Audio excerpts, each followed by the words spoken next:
The Vatican has given Gabriel Van Helsing, Hugh Jackman, the task of finding and killing Richard Roxburgh, Count Vladislaus Dracula, which makes Van Helsing unhappy. He is burnt out on killing beasts for the congregation, just to be marked by the general population as a killer with a cost on his head. He also wishes he could get his memories back, which were taken away from him as a result of his previous transgressions. Alan Armstrong, who plays Cardinal Genet, explains that this task is significant because, 450 years ago, a Transylvanian knight by the name of Valerius the Elder made a promise to God that his family would never rest or enter heaven until they defeated Dracula. In any case, Dracula actually lives, yet just two of Valerius' descendants, Princess Anna, Kate Beckinsale, and Sovereign Velkin, Will Kemp, remain.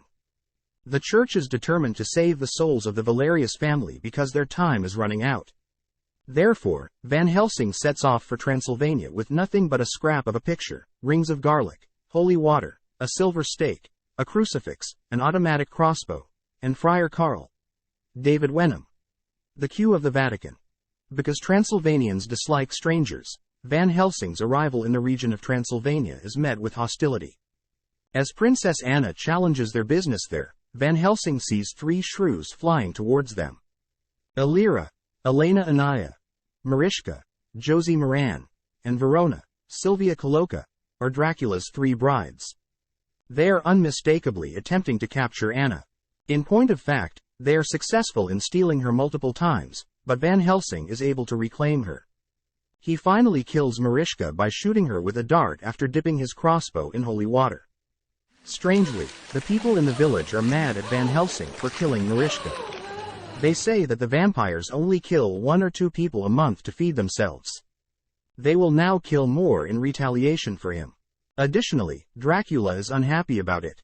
Not only is he now missing one bride, but a year ago, after the villagers set fire to Victor Frankenstein's Samuel West laboratory, Dracula needed the monster to give life to his children. Dracula's children are born dead and must be animated. The silver bullet that Velkin Valerius used to kill Dracula's werewolf just a few days earlier cost Velkin his life when the werewolf grabbed him just as he was about to fall over a steep cliff.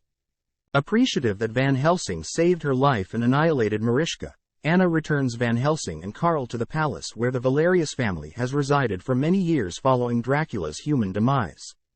Anna wants to go vampire hunting that evening, but Van Helsing sprays her with knockout spray because he would rather wait until daylight. When Anna wakes up later, the hallways are pitch black and Van Helsing is not present. Even so, someone is present. It's a werewolf, yet in addition to any werewolf, Velkin is her brother. Velkin appears to have been bitten by the werewolf while descending, survived the fall, and is now a werewolf as well. Velkin returns to himself just long enough to warn Anna when the moon suddenly disappears behind a cloud. He transforms back into a werewolf and lunges at her as the moon emerges. Velkin escapes through the window when Van Helsing appears and fires a shot at him.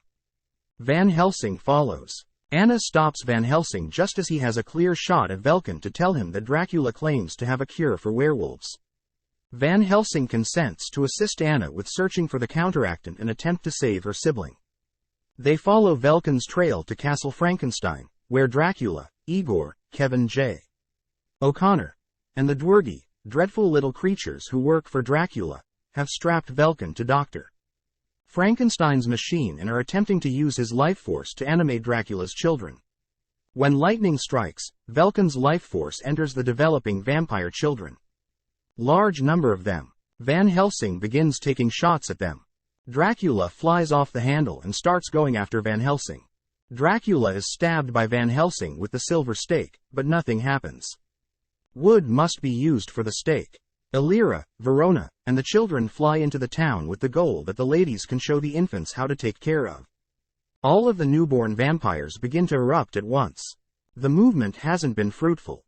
Dracula orders Velkin to kill Van Helsing and Anna. Anna and Van Helsing fall into a subterranean cave where the Frankenstein monster, Schuler Hensley, has been hiding during their escape from Castle Frankenstein. The monster is not evil, so Van Helsing shoots him with a tranquilizer dart but refuses to kill him. Van Helsing will only kill evil beings.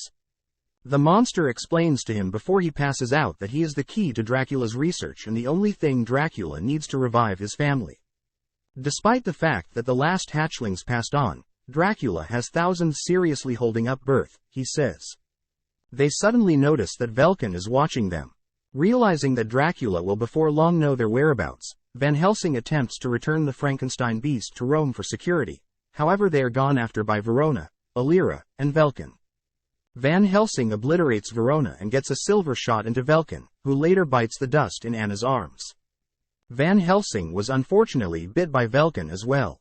Illyria gets Anna and flies her back to Dracula while Van Helsing, Karl, and the beast are compelled to walk. In Budapest, they see Illyria once more. They are invited to a masquerade ball for Halloween, where they can exchange the monster for Anna.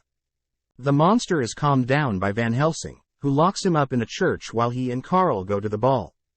Dracula tries to persuade Anna to become his bride while he dances with her at the ball, but Anna won't listen. Van Helsing salvages Anna, yet their departure is ruined when Igor victoriously acquires the Frankenstein beast.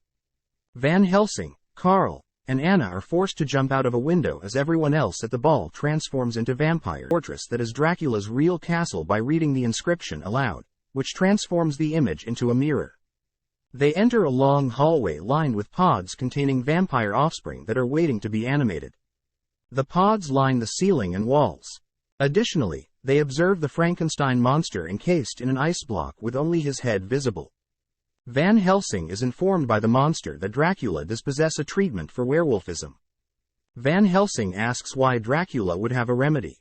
Karl saw another composition that showed a werewolf killing a vampire. Now everything is clear. Dracula can only be defeated by a werewolf, and Van Helsing will transform into one at midnight tonight. Anna and Karl will be able to inject Dracula with the antidote at the last minute if Van Helsing transforms and kills him. Anna and Karl force Igor to lead them to the antidote while Van Helsing looks for Dracula. Igor shows them a needle put away in a container of thick fluid. Yes, it is the cure, but Igor locks them in the room before they can get it. Illyria unexpectedly shows up. The jar is thrown at her by Anna. Illyria's face is burned by the splash as it lands on the floor. Anna tosses additional liquid at the door's bars, which it eats through. While Anna keeps Illyria occupied, Karl takes the cure and goes searching for Van Helsing. Dracula's laboratory has been discovered by Van Helsing. Dracula is attempting to kill his infants while the Frankenstein monster is being hoisted to the roof. Van Helsing advances toward the rooftop, yet before the beast can be liberated, lightning strikes and sends his life force down through the newborn child nursery. The young vampires are beginning to awaken. Dracula transforms into a bat and attacks Van Helsing just as the Frankenstein monster emerges from hiding. A lightning bolt strikes the monster once more, sending him flying over the roof's edge. On his way down, he figures out how to take hold of a link and knock Igor off the scaffold where he's been pursuing Karl with a dairy cattle nudge. The monster enters the room where Anna and Illyria are fighting through a window. Anna swings back to the laboratory using the cable while the monster keeps Illyria at bay. On the way, Karl throws her the counteractant. Illyria talks to Anna again. Anna grabs a spike and drives it through Illyria's heart as Illyria gloats about how she will drink Anna's blood. All of a sudden the clock strikes 12 p.m. Van Helsing changes into a werewolf and assaults Dracula. The moon disappears behind a cloud just as Van Helsing takes Dracula by the throat, and Van Helsing transforms back into himself. This is when Dracula tells Van Helsing that he, Van Helsing, was the one who killed Dracula in 1462. The moon reappears abruptly. Once more, Van Helsing transforms into a werewolf and eats Dracula's neck. All of Dracula's young vampires are turned to dust as well. When Dracula is destroyed, so are all of his creations. At that point, Anna runs into the room with the remedy. Van Helsing jumps at her. Karl also arrives and prepares to plunge the silver stake into Van Helsing by opening it. However, Anna succeeded. Just before she passed away, she gave Van Helsing the antidote, and now Van Helsing is back to himself. Van Helsing and Karl hold an incineration for Anna adrift. Helsing sees Anna's spirit reunited with her family in heaven as the monster leaves on a raft. Karl and Van Helsing ride off together into the sunset. Thanks for watching. Please like, subscribe. Next movie recap is on your choice. Suggest your movie.